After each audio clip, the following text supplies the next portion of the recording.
அரசு துறைகளின் செயல்திறனை 95% உயர்த்த அரசு பணியில் நிர்வாக சீர்திருத்தங்களை விரைவாக நடைமுறைப்படுத்த வேண்டும் என்று பிரதமர் டத்தோஸ்ரீ அன்வார் இப்ராஹிம் அறிவித்தார். அரசு துறைகளின் செயல்பாடு பாராட்டத்தக்கதாக இருந்தாலும் அதில் இன்னும் நிறைய முன்னேற்றம் தேவையுள்ளதாக சுட்டிக்காட்டினார்.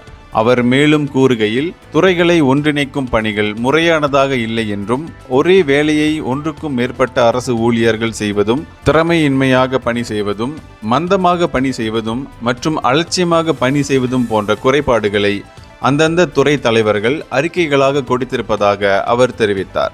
இந்த நிலை அதிருப்தியை அளிப்பதாகவும் பிரதமர் கூறினார். அரசாங்கத்தின் புதிய தலைமைச் செயலாளர் டத்தோஸ்ரீ ஷம்சுல் அஸ்ரி அபுபக்காருடனும் பொது சேவை துறையின் director general Datuk Seri Ahmad Dalan Abdul Aziz உடனும் தாம் கலந்தாலோசிக்கவிருப்பதாகவும் அன்வார் அறிவித்தார். இந்தியர்களின் இதய குரல் மக்களோசை.